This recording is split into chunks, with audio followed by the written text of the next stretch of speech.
하나님 말씀 봅시다. 에베소서 6장 1절로 4절. 지난주하고 본문이 똑같습니다. 에베소서 6장 1절로 4절입니다. 제가 한 절, 여러분이 한 절 교독하겠습니다. 에베소서 6장 1절로 4절입니다. 자녀들아, 주 안에서 너희 부모에게 순종하라. 이것이 옳으니라. 내 아버지와 어머니를 공경하라. 이것은 약속이 있는 첫 계명이니. 이로써 내가 잘 되고 땅에서 장수하리라. 또 아비들아, 너희 자녀를 노엽게 하지 말고 오직 주의 교훈과 훈계로 양육하라. 아멘. 자, 우리 한번 따라합니다. 주 안에서 부모를 공경합시다. 주 안에서 부모를 공경합시다. 어버이 주일이니까 어버이 주일에 대한 말씀을 좀 생각해 보려고 합니다. 요즘요, 어른이나 젊은이들이나 자주 쓰는 말 중에 하나가 무슨 말이냐면요, 따라합니다. 세대 차이. 세대 차이. 무슨 차이요? 세대 차이. 세대 차이라는 말을 많이 씁니다. 세대 차이. 이제 부모 세대와 자녀 세대, 그렇죠? 또 이제 조부모, 할아버지, 할머니, 그 밑에 손자, 손주, 그렇죠? 여러분, 차이가 날 수밖에 없잖아요. 왜 그러냐면 살아온 가치관, 소통하는 방식, 어떤 문화적인 차이, 경제적인 상황이 매우 다르기 때문에 차이가 날 수밖에 없다라는 거예요. 여러분, 우리나라 대한민국만 하더라도요, 경제적으로 아주 낙후되고 가난했던 때가 있어요. 50년대, 60년대 그 세대들이 그래요. 그런데 지금은 어떤지 아세요? 건국 이래로 가장 잘 사는 시대예요. 그러니까 극과 극이에요. 경제적으로라든가 이런 거 본다면. 그러니까 이거 비교가 안 되는 거예요. 혹시요, 1992년부터 연재된 만화가 있는데 제목이 검정고무신이야. 그러니까 1992년도부터 연재됐으니까 그때 태어나지 않은 사람들은 이제 나중에 보겠죠. 그러니까 주로 이 만화는요, 1960년대 어린이의 삶을 재미있게 그려놓고 있어요. 그래서 많은 이들에게 향수를 불러일으키는 작품이었단 말이에요.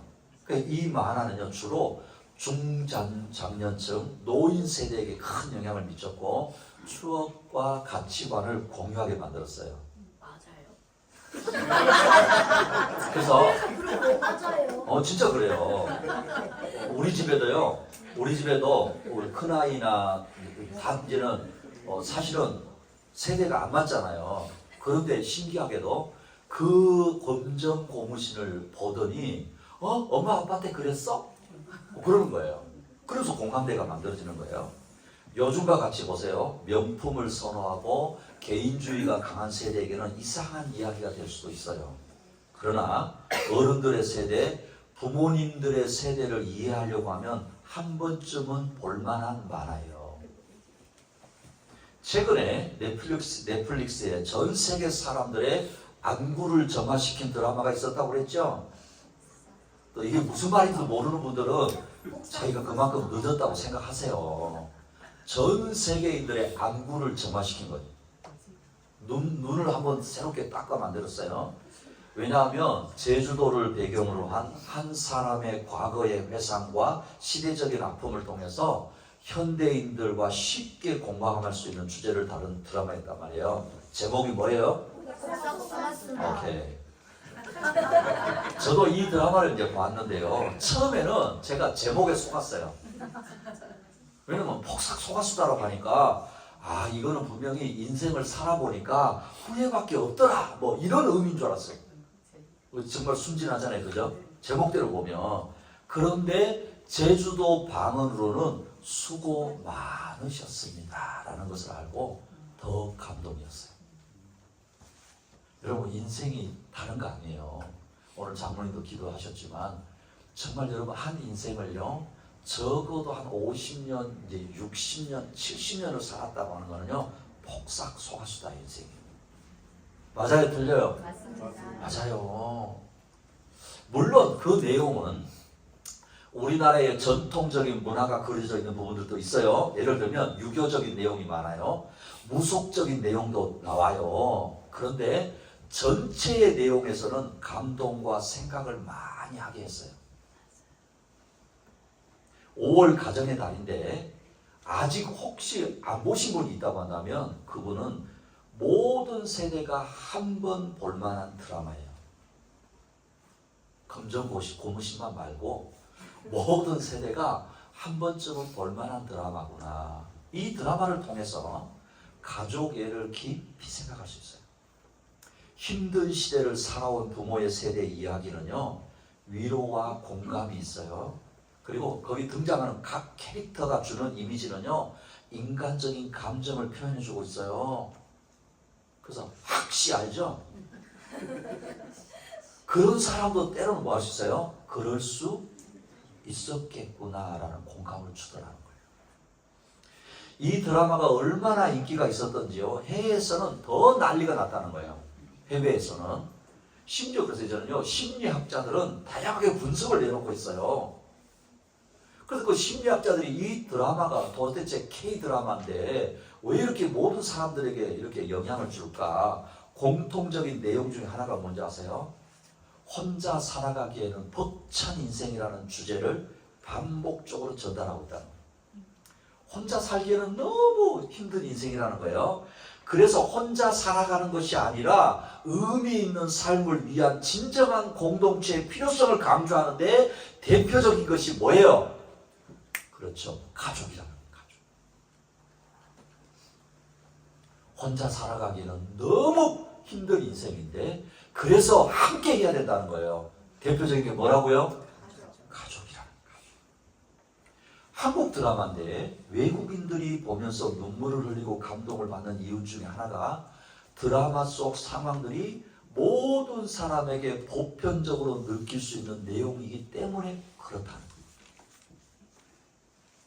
저는요, 보면서 야, 이렇게 감동이 있을 수 있구나. 막장 드라마가 아니에요.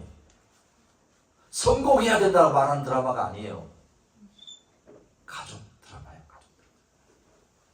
설교자 입장에서 보면은요, 하나님이 우리에게 주신 삶이라는 것은 살아가야 할 가치가 있고 특히 가정이라고 하는 울타리가 주는 든든함은 믿는 사람이나 안 믿는 사람이나 모든 사람에게 공통적이라는 거예요. 할렐루야! 특히 그리스도인이라고 한다면, 내가 하나님을 믿는 사람이라고 한다면 남편은 남편으로서, 아내는 아내로서, 부모는 부모로서, 자녀는 자녀로서의 역할과 책임이 얼마나 귀하고 가치가 있는지를 알고 사는 것이 사명이다라는 거예요. 세대 간의 갈등의 원인은 다양하다고 말씀을 드렸어요. 가치관의 차이예요. 그 세대가 이 경험한 것, 경제적으로, 정치적으로 환경이 다르기 때문에 가치관과 사고방식이 다르다는 겁니다. 요즘 젊은이들이요, 기성세대를 보고 뭐라고 하는지 아세요? 우리 어르신들, 장모님. 요즘 젊은이들이 어른 세대를 보고, 기성세대를 보고 뭐라고 하는지 아세요? 틀딱이라고 들어봤어요? 틀딱. 네? 틀리 딱딱이는 사람. 어른들은 요즘 애들 버릇 없다 이래요. 기성세대는 단체 행동을 중요하게 여겨요. 그러나 젊은 세대는 개인의 자유와 자기 주장을 중요하게 생각하잖아요. 그럼 보십시오. 이런 가치관 차이가 가족 간에도, 학교에서도, 직장 등에서도 다양한 사회적인 환경에서 막 부딪히며 갈등을 유발할 수밖에 없다는 거예요. 세대 간의 갈등의 어려움 중에 중요한 것 하나가 뭔지 아세요? 따라합니다. 소통. 그러니까 이 갈등이 있을 수밖에 없는데 대표적인 문제가 소통의 문제, 어려움이라는 거예요. 커뮤니케이션의 스타일이 다르다는 거예요.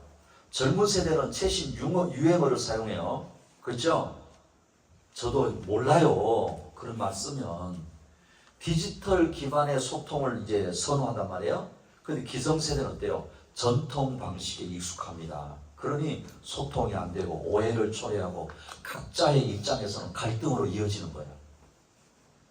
세대 간의 갈등의 요인 중에 여러분 경제적인 문제도 한몫한다는 거 아세요? 기성세대는 안정적인 직업을 추구하고요. 정년 보장 이런 걸 중요하게 여기는 거예요. 그런데 반면에 우리 젊은 세대는 어떨까요? 비정규직이 증가하죠. 그렇죠? 그리고 불확실한 직업 환경이단 말이에요. 그리고 자존감을 느끼는 거예요. 그러니까 경제적인 어떤 불만은 세대 간의 긴장을 초래해요. 그래서 혹시라도 우리 기성 어르신들 가운데는 한 번 직장은 영원한 직장이야 막 이렇게 생각하고 있는데 우리 젊은이들이 직장 막 바꾸잖아요. 그럼 그러고 그래가지고 너 왜 직장 자꾸 바꿔 이러면 잔소리가 되는 거예요. 세대 간의 갈등입니다. 또한요, 시대마다 성장 배경이 다르잖아요. 소비 습관도 다르죠. 여가 활동하는 것도 다르죠. 인생의 목표가 막 다릅니다. 그러니까 서로 다른 세대가 같은 사회에서 마주치니까 자연스럽게 갈등을 불러일으킨다라는 거예요. 따라합니다. 갈등은 자연스러운 것입니다. 여러분 기억하세요. 갈등 자체가 문제가 아니에요. 갈등은 자연스러운 거예요. 문제는 이런 세대 간의 갈등과 차이가 가정과 교회 안에서 일어난다는 거예요. 그러니까 이런 갈등은 뭐 해야 돼요? 따라합시다. 인정합시다. 인정하는 거예요. 아, 그럴 수 있구나. 그럴 수밖에 없겠구나. 문제는 뭐예요? 그럼 어떻게 해결하지? 라는 거예요. 이런 것을 극복하는 방법을 찾고 노력을 하는 겁니다. 그러니까 여러분 보세요. 세대 간의 갈등, 차이라고 하는 것을 어느 한쪽에서 무작정 이해하고 손해보라고 할 수 없어요. 또한요, 세대 차이 갈등을 인정하고 틀린 것이 아니라 다름을 인정하는 것도 아주 중요한 거예요. 따라합니다. 부모님과 나는 다를 수밖에 없구나. 맞지요? 아, 부모님과 엄마 아빠하고 나하고는 다를 수밖에 없구나. 틀린 게 아니구나. 인정할 수밖에 없는 거예요. 여기에 대해서요, 모든 세대가 공감하고 동의해야 되는 부분이 있는데 그것이 무엇이냐? 따라합니다. 말씀 앞에 서야 합니다. 할렐루야. 이게 중요한 거예요. 세대 차이 있을 수밖에 없고 다를 수밖에 없는데 모두가 공감할 수 있는 곳에 서야 되는데 어디 앞에 서야 된다고요? 그렇죠. 말씀 앞에 서야 되는 거예요. 지난주 어린이 주일에는 우리는 에베소서 6장 4절을 중심으로 성경적으로 부모가 자녀를 양육할 때 어떤 태도 자세를 취해야 되는가? 부모들아 내 자녀를 뭐하게 하지 마라? 노엽게 하지 말아라 라고 살펴봤어요. 오늘은 어버이 주일이니까 같은 본문으로 자녀들이 부모에 대해서 어떻게 하라고 하시는지 말씀을 통해서 살펴봐야 되는 거예요. 앞에서요, 세대 차이, 갈등 등을 이야기했는데 그럼에도 불구하고 시대가 변해도 변하지 않는 것들이 있어요. 할렐루야. 여러분, 아무리 세대가 변해도 변하지 않는 것도 있다는 거. 그거는요, 유형적인 것들이 있고 무형적인 것들이 있어요. 유형에 변하지 않는 것들 중에 뭐가 있느냐? 따라합니다. 자연법칙. 여러분, 자연법칙은 변하지 않아요. 하나님이 자연 만물을 창조하실 때 주신 자연의 법칙이에요. 해는 어디서 떠서? 어디로? 그렇죠. 오, 세대가 달라졌으니까 바꿔야지. 바꿔지나요? 아니에요. 중력의 법칙은 시간이 지나도 변하지 않는 것들이에요. 또 여러분, 인류가요, 역사 가운데 만들어 놓은 것들이 있어요. 건축물 같은 거 있잖아요. 예술 작품 같은 거. 시대가 바뀌었다고 그게 변하나요? 바뀌지 않아요. 고전 문학 작품 같은 거 보세요. 바뀌나요? 바뀌지 않아요. 훌륭한 전통과 가치를 전해준단 말이에요. 그럼 또 변하지 않는 것 중에 뭐가 있냐면요, 하나님이 우리 인간에게 주신 감정과 어떤 가치들이에요. 그래서 보세요. 아까 제가 폭삭 속았수다 이야기했잖아요. 시대가 흘렀어도 사랑, 슬픔, 기쁨과 같은 감정은 시대를 초월해서도 우리 인간의 경험의 본질을 형성하는 거예요. 여러분, 요즘 세대가요, 진짜 무뚝뚝한 것처럼 보이고 뭐 감정이 없는 것처럼 보이고 그렇지 않아요. 이게 똑같은 거예요. 또한요, 우리 인간에게 주신 윤리, 도덕 등의 가치 등이 있는 거예요. 정의를 구원하려고 하고 성실히 살아야 되는 거하고 어떤 공정하게 살아야 된다, 이런 개념들은 시대에 관계없이 보편적으로 중요한 가치로 인식된다는 거예요. 그런데 보세요, 여기에 더해서 창조주 하나님의 계시로 주신 말씀의 가치는 영원합니다. 할렐루야. 뭐가 영원하다고요? 말씀의 가치가 그렇다는 거예요. 자, 베드로전서 1장 24절 25절 제가 늘 여러 번 한 절. 그러므로 모든 육체는 풀과 같고 그 모든 영광은 풀의 꽃과 같으니 풀은 마르고 꽃은 떨어지되 오직 주의 말씀은 세세토록 있도다 하였으니 너희에게 전한 복음이 곧 이 말씀이니라. 자, 보세요. 모든 육체와 풀과 꽃은 마르고 떨어진다. 그렇죠? 와, 이번에 보세요. 벚꽃이 피었나 싶었는데 뭐 지는 거예요. 그렇죠? 지난주에 지금 우리 이 화단을 보면서 막 권사님들, 집사님들 와 이랬는데 오늘 와서 보니까 어때요? 좀 떨어지고 있어요. 모든 육체와 풀과 꽃은 마르고 떨어지지만 하나님의 말씀은 영원하고 절대적인 권위를 가지고 있다라는 거예요. 더 구체적으로 하면요, 예수 그리스도를 통해서 우리에게 주신 복음이에요. 이 복음은요, 인간의 구원과 신앙의 본질이고 모든 세대에 유효하고 적용되는 표준으로서 진리라고 말씀하고 있다는 거예요. 할렐루야. 그러니 여러분, 인간 사회의 변화에도 불구하고 말씀과 신앙의 진리는 변하지 않는다라는 겁니다. 여러분, 사회적으로 보세요. 규범, 어떤 도덕적 기준들은 달라질 수 있어요. 그렇죠? 그러나 아무리 사회가 혼란하고 세대 갈등을 이야기해도 변하지 않는 것이 있는데 하나님의 말씀이라는 거예요. 그런 여러분, 변하지 않는 말씀을 통해 우리는 희망과 방향을 찾을 수 있어야 하는 거예요. 하나님의 말씀이 변하지 않기 때문에 우리의 굳건한 믿음과 삶의 기반이 된다라는 겁니다. 이 변하지 않는 말씀이 있기 때문에 어떤 고난과 역경이 와도 하나님께서 주신 약속을 믿고 나가게 되는 거예요. 이 약속의 말씀이 있기 때문에 서로 사랑하고 가정을 든든히 세워가게 되는 것입니다. 이런 의미에서 오늘 에베소서 6장 1절에서 4절 말씀을 통해 하나님께서 자녀들에게 요구하는 역할과 부모들에게 주시는 역할과 책임이 있다는 것을 우리는 인정해야 되는 겁니다. 뿐만 아니라 우리 하나님은 역할과 책임을 다하는 사람에게는요, 아주 귀한 약속도 하고 계신다는 것을 믿을 수 있기를 축복합니다. 특별히 오늘 이제 어버이주일, 자녀의 입장에서 부모님을 어떻게 대해야 할지 말씀 앞에 우리가 서는 것입니다. 주 안에서 부모를 공경하라. 첫 번째 따라합니다. 주 안에서 순종합시다. 주 안에서 순종합시다. 자, 1절 같이 읽습니다. 시작. 자녀들아, 주 안에서 너희 부모에게 순종하라. 이것이 옳으니라. 자, 보세요. 사도 바울은요, 그리스도인 자녀들을 직접적으로 부르고 있는 거예요. 지난주에 말씀드린 것처럼 자녀는 부모에게 주신 선물이고 상급이라고 말씀드렸죠. 그렇죠? 다시 말하면 부모의 것이 아니라 하나님이 맡겨주셨다는 거예요. 우리 부모님들 동의하시죠? 그러니까 내 자녀가 아니에요. 하나님이 맡겨주셨다라는 거예요. 믿는 부모의 책임은요, 자녀를 주님 안에 머물도록 하는 거예요. 여러분, 이걸 기억하십시오. 믿는 부모의 책임은 자녀를 주님 안에 머물도록 하는 거예요. 자녀가 주님 안에 거하도록 해야 하고, 자녀 또한 신앙의 공동체의 중요한 구성원이고 그들의 삶 또한 하나님 앞에서 살아야 될 책임이 있음을 알게 해 주어야 한다라는 거예요. 자, 우리 자녀들 그냥 듣기만 하세요. 부모님들 저를 따라합니다. 너 교회 떠나면 죽어. 영적으로 아셨어요? 아, 진짜 기억하세요? 너 교회 떠나면 죽는 거야, 비영이. 그걸 심어주는 거예요. 그럼 자녀는 기본적으로 주님을 믿는 자녀가 되어야 합니다. 주님을 믿는다고 하는 이 말이 무슨 말이냐면, 나는 이 세상에 살지만 이 세상 사람이 아니라 예수 그리스도의 하나님 나라의 백성입니다. 그분의 통치를 받아야 합니다 라고 인정하는 거예요. 사랑하는 우리 자녀들 기억하세요.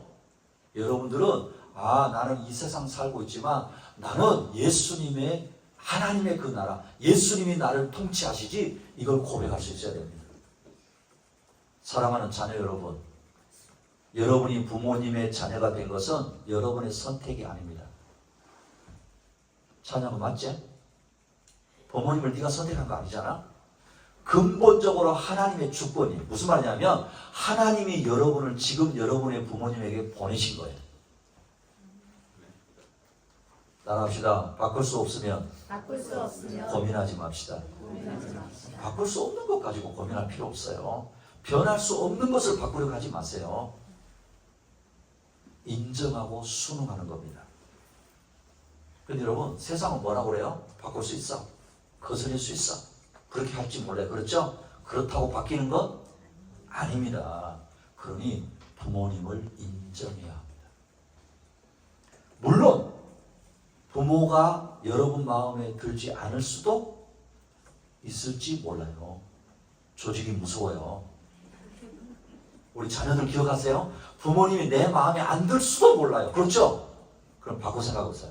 그럼 부모는 여러분이 다 마음에 들까요? 대답 안 해도 돼. 중요한 것은 여러분이 창조주 하나님을 인정하고 자신의 죄인됨을 인정하고 예수 그리스도를 구세주로 고백할 때 여러분의 인생은 복이 있는 것입니다. 아멘. 사랑하는 우리 자녀 여러분, 기억하십시오. 여러분이 창조주 하나님, 나의 구주 예수 그리스도, 그걸 인정하는 게 복이에요. 그러니 먼저 창조주 하나님을 인정하고 그 다음 자녀가 제일 먼저 부모에 대해서 취해야 될 게 뭐냐? 그것은 주 안에서 뭐하라? 순종하라는 거예요. 여러분 이걸 누가 정했어요? 그렇죠, 하나님이요. 창조주 하나님이 정하셨기 때문에 그런 거예요. 이것이 창조의 원리라는 것, 질서라는 것입니다. 그러니 기억하십시오. 중요한 것은 주 안에서 순종하는 것입니다. 한계가 정해져 있죠? 누구 안에서요? 주 안에서. 무조건적으로 모든 부모님의 말씀에 순종해야 한다는 의미가 아닙니다. 하나님의 뜻에 어긋나지 않는 범위 내에서 순종하라는 거예요. 그 중에 하나가 부모님의 권위에 복종하는 거예요. 부모님의 뭐예요? 권위에 복종하는 거예요. 권위는 질서예요. 질서라는 거예요. 그런데 범위가 정해져 있다고 그랬잖아요. 부모님이 하나님의 뜻에 어긋나는 일을 요청할 때는 더 큰 권위에 근거해서, 그 권위자가 누구예요? 하나님이시니까 그 권위에 근거해서 거절할 수도 있는 거예요. 그러나 그런 부모님 없잖아요. 자녀로서 부모의 사랑과 헌신에 감사하고 그분들의 경험과 지혜를 존중하고 일상에서 부모님의 말씀을 경청하고 합리적인 조언에 따르는 것이 하나님을 기쁘시게 하는 행동이라는 거예요. 할렐루야. 특히요, 이제 부모님이 연세가 자꾸 들어가시잖아요. 부모님들이 나이가 막 이제 많아지시잖아요. 부모님들이 신앙에 대해서 교회에 나가라고 할 때는 명심해야 돼요. 오늘 이 제 설교는 혹시라도 나중에 유튜브에 올리면 여러분 자녀들에게 보내십시오. 부모님이 연세가 들어가시고 나이가 들어가실수록 이 자녀들을 향하여서 너 믿음 회복해라, 교회 가야지라고 할 때는 명심해야 됩니다. 우리 한국의 그룬투비라고 불렸던 가나안 농군 학교를 만드셨던 김용기 교장님, 장로님이셨거든요. 혹시 가나안 농군 학교 들어보셨어요? 네. 새마을 운동이 어디서 시작됐어요? 여기 이 학교에서 시작됐어요. 근데 여러분, 이분이 자유당 정부 시절 때 엄청 혼란스러웠거든요. 흥분한 대학생들 앞에서 행하신 연설 한 토막이 유명한 연설이 있어요. 이제 막 나라가 혼란하니까 젊은이들이 막 데모하기 시작합니다. 그때 이 김용기 장로는 이렇게 이야기했어요. 데모할 줄 모르는 젊은이는 희망이 없다. 불을 지르고 무기를 휘두른 것은 데모가 아니라 폭동이다. 평화적 시위는 반드시 필요하다. 그러나 자격이 있는 사람들만 데모를 해야 한다. 부모에게 효도하지 않는 사람은 데모할 생각을 하지 말아라. 데모는 국가와 민족을 위해서 하는 것인데 가장 가까운 부모에게 효도를 못하는 사람이 어떻게 예국을 논할 수 있겠느냐. 멋있죠? 멋있지 않아요? 뿌리 없는 나무가 없다는 거예요. 마찬가지로 부모 없는 자식도 없는 거예요. 부모는 자식이 성장하는데 거름이 된 것을 기쁘게 여기며 죽어가는 사람이 부모예요. 이 세상에서 큰 죄가 두 가지 있다고 이 장로님이 이야기했어요. 첫째, 하나님을 부인하는 것. 둘째, 불효이다 그랬어요. 사랑하는 자녀 여러분, 주님 안에서 여러분 부모님에게 순종할 수 있기를 축복합니다. 주 안에서 부모를 공경하라. 두 번째 따라합니다. 내 아버지와 어머니를 공경하라. 내 아버지와 어머니를 자, 2절을 여러분 같이 읽습니다. 시작. 내 아버지와 어머니를 공경하라. 이것은 약속이 있는 첫 계명이니. 이 말씀은 자녀들에게 부모에 대한 더 적극적인 순종을 권면하는 말씀이에요. 여기 순종이라고 하는 단어는 휘파고라고 하는 단어인데요. 듣다라는 의미야. 듣다. 하겠다라는 의미가 파생됐거든요. 그래서 여기 순종이라고 하는 의미는 단순한 복종이 아니에요. 그래서 이제는 이 순종을 조금 더 적극적으로 하는 뭐라고요? 공경하라 이렇게 표현하는 거예요. 부모님의 말에 경청하고 이해하고 따른다라는 건데 적극적으로 순종하는 거예요. 그래서 이 공경이라고 하는 단어는 티마오라고 하는 단어를 쓰는데 따라합니다. 가치를 부여하다, 가치를 부여하다, 존중하다, 존중하다. 명령형인데 현재형이에요. 그게 무슨 말이냐면 너 지금 부모에게 순종해야 돼라고 말씀했잖아요. 그렇다고 뭐라면 거기에 더 가치를 부여하고 존중해 이렇게 말씀하는 거예요. 그래서 공경이라고 하는 것은요 단순한 순종을 넘어서 존경하고 존중하고 존귀하게 여기는 마음을 포함하는 거예요. 자, 그러면 왜 부모에게 순종하고 공경해야 될까요? 그것은요 부모의 헌신과 사랑에 대한 감사와 존경의 표현이에요. 이 말씀은 요즘 시대에 맞지 않는 것처럼 여겨질 수 있어요. 요즘 시대. 왜요? 권위와 질서가 무너지고 상대적인 것으로 생각할 때가 있어요. 무슨 말인지 아세요? 이래요. 아유, 부모는 다인가? 부모로서 존경받을 만해야지. 혹시 여러분 이렇게 생각하지 않아요? 그죠? 부모는 다야? 부모도 존경받을 만해야 존경하지. 이렇게 생각하는 거예요. 당연히 그래야 돼요. 윗물이 맑아야 아랫물도 맑기 때문에. 그러나 부모님 세대와 자녀 세대의 차이 때문에서 부모를 공경하는 것이 달라져서는 안 된다라는 거예요. 사랑하는 자녀 여러분, 부모님의 세대가 가진 한계가 있어요. 한계. 부모님이 가진 세대가 가진 한계 있어요. 여러분 자녀들보다 지식적으로 부족할 수 있어요. 아까 우리 60년대 고무신 세대 이야기했잖아요. 너무 가난하니까 학교에 가고 싶어도 못 가는 세대가 있었어요. 경제적으로 가난할 수 있단 말이에요. 그리고 여러분보다 훨씬 더 공부하지 못하고 배우지 못했으니까 뭐 할 수 있어요? 인격적으로 부족할 수 있어.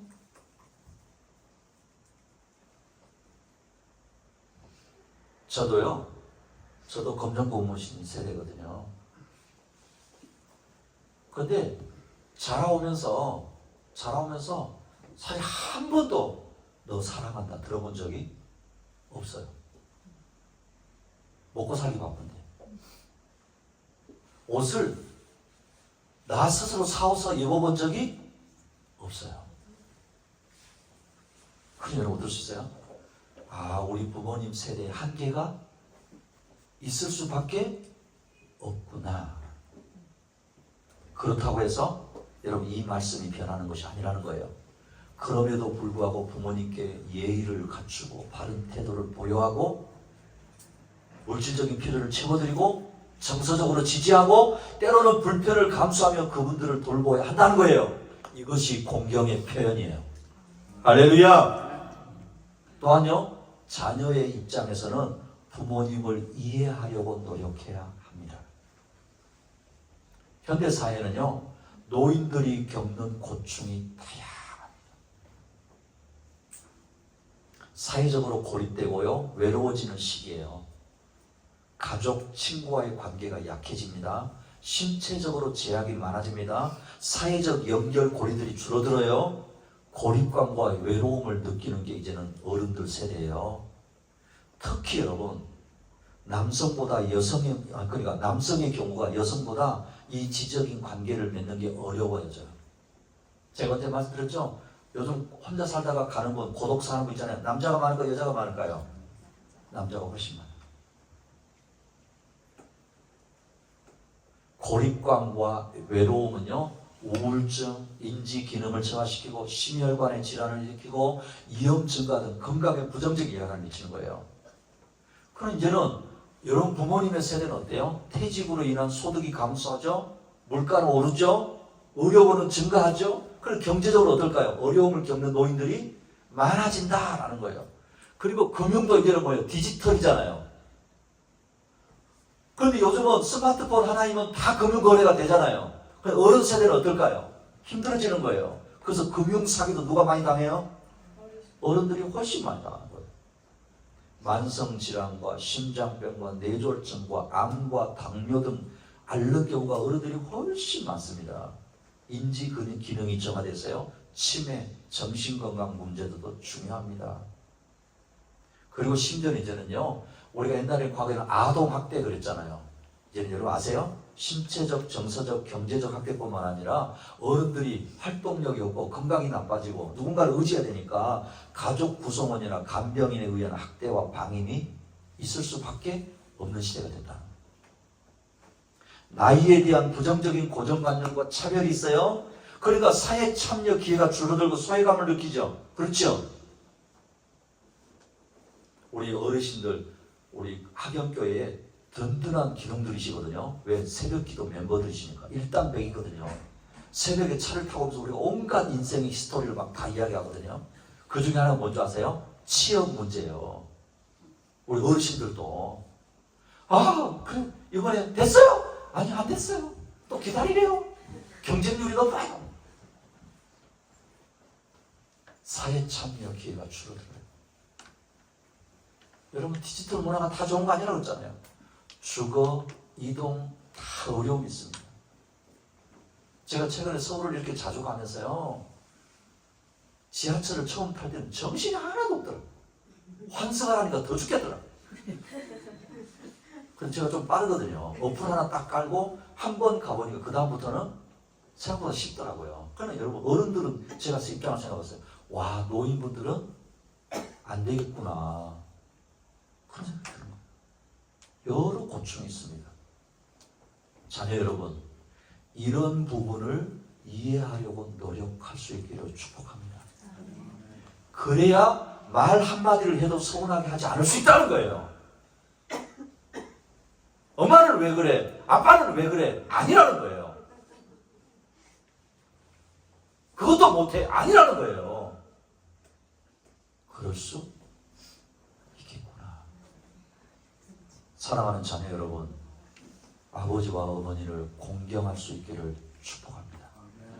주 안에서 부모를 공경하라. 마지막 세 번째 따라합니다. 약속 있는 계명입니다. 자, 2절 3절 제가 이제 여러분 한절 내 아버지와 어머니를 공경하라. 이것은 약속 있는 첫 계명이니 이로써 내가 잘되고 땅에서 장수하리라. 부모를 공경하는 자녀에게는 잘되고 땅에서 장수하리라는 약속이 있어요. 우리가 너무 잘 알죠? 10계명 중에 몇 계명이야? 5계명을 인용하고 있어요. 자, 출애굽기 20장 12절 읽어봅니다. 시작. 내 부모를 공경하라. 그리하면 내 하나님 여호와가 내게 준 땅에서 내 생명이 길리라. 우리가 너무너무 잘 아는 10계명이잖아요. 1계명부터는 4계명은 누구에 대한 것?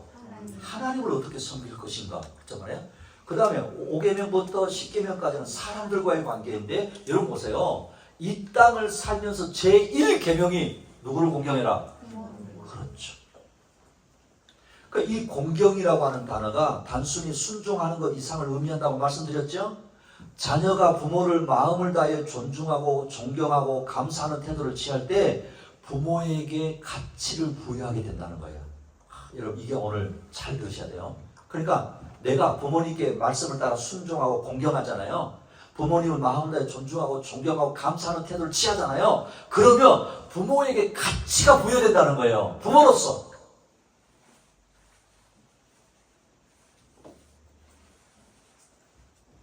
언제 부모로서 가장 기쁘고 행복할까요?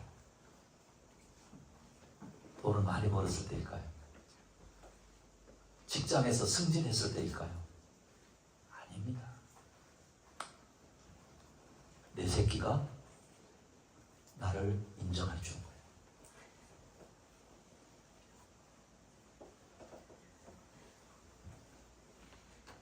그럴 때 부모는 부모로서의 보람과 기쁨과 행복을 느끼게 되는 거예요.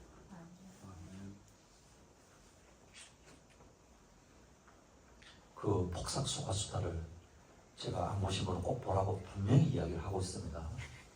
오늘 예배 2탄이에요, 그게. 왜냐하면 그 갈등, 세대 차이 갈등을 겪다가도 저는 아주 감동적이었던 부분들이 이 딸이 이제 커가잖아요. 그래서 자기 인생도 만만치 않거든요. 근데 그 길목 어떤 사건 속에서 누구를 기억하느냐? 자기 부모, 엄마를 기억하는 거예요. 자기도 임신을 해서 오랜 시간 진통하고 아이를 막 낳기 시작하면서 제일 먼저 누구를 생각하느냐? 엄마를 생각하는 거예요. 우리 엄마가 그때 나이가 나보다 더 어렸는데 어떻게 이렇게 큰 진통과 고통을 겪으면서 이렇게 나를 낳았을까?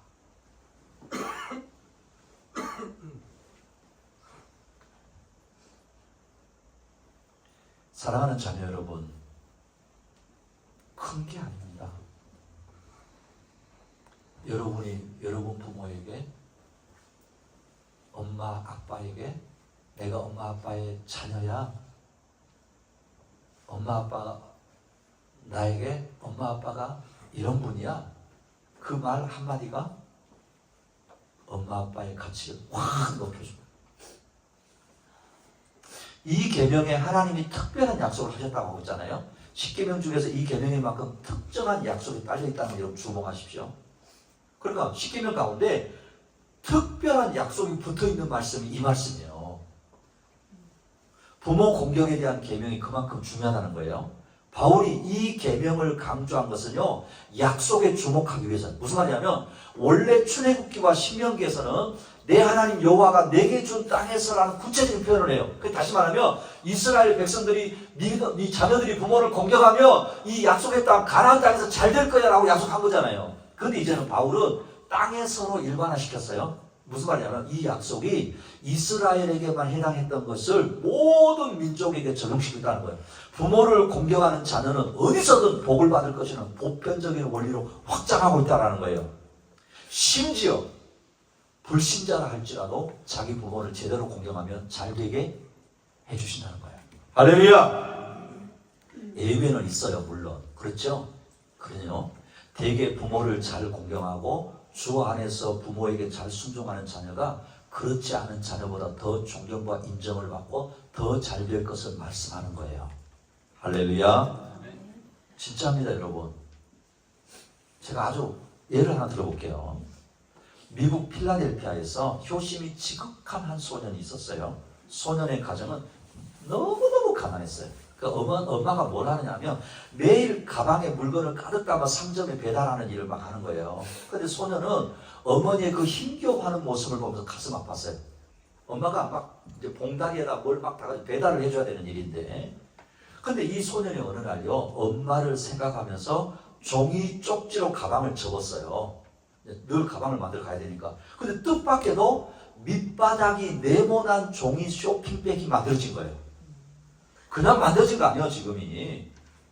옛날에는 여러분 그랬을 거 아니에요. 그냥 봉다리 그냥 밑에 이렇게 붙여가지고 만들었을 거 아니에요. 근데 이 소년이 고생하는 엄마를 생각하면서 만들다 보니까 밑바닥이 네모난 종이 쇼핑백을 처음으로 만든 거예요. 편리하고 가벼운 종이 쇼핑백은요, 순식간에 전 세계로 퍼져나가고 소년의 가족은 큰 부자가 됐어요. 그때가 1887년인데 이 소년의 이름이 찰스 스틸웰이에요. 인터넷에 찾아보세요. 그리고 종이 쇼핑백을 처음으로 만들었다니까요. 그는 종이 쇼핑백의 발명자로 기록되어 있어요. 누구를 돕겠다는 마음이었어요? 그렇죠. 엄마를 돕겠다는 순진한 마음으로 만든 상품 하나가 소년의 가정에 풍요를 안겨다 준 거예요. 그런 여러분 어떨까요? 부모에게 효도하면 하늘로부터도 장수와 풍요의 복을 받는구나. 이해가 돼요, 안 돼요? 되잖아요. 자, 그럼 이거 빼고 오늘 이 자리에 앉아 있는 우리 사랑하는 자녀들 단순하게 한번 생각해 봅시다. 진짜 우리 누구와도 생각할 수 있는 질문 단순하게 한번 해봅시다. 내가 부모님 마음을 편하게 하는 것이 내 마음이 편할까 불편할까요?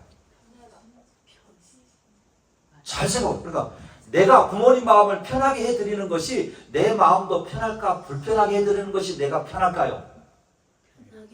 할렐루야! 진짜 할렐루야. 내가 부모님 마음을 불편하게 해드리고 있는데 사실은 자기 마음도 편하지 않아요. 사랑하는 우리 학영교회 자녀 여러분, 오늘 주신 말씀에 순종함으로 약속이 있는 첫 계명의 복을 누리는 모든 자녀들이 되시길 주님의 이름으로 축복합니다. 말씀을 맺겠습니다. 오늘은 어버이 주일입니다. 모든 것이 변하는 것처럼 보이는 시대, 세대 차이가 갈등을 만들어내고 답이 없는 것처럼 이야기하는 시대. 그러나 분명한 것은 하나님의 말씀은 변함이 없습니다. 기준이 흔들리지 않는 것입니다. 자녀가 주 안에서 부모에게 순종하고 공경할 때 하나님은 약속하신 복을 주십니다. 부모의 연약함도 인정하고 이해하고 주님 안에서 이 말씀에 순종함으로 특별히 우리 자녀들 여러분의 인생과 가정에 하나님 주시는 복이 임하시기를 축복합니다.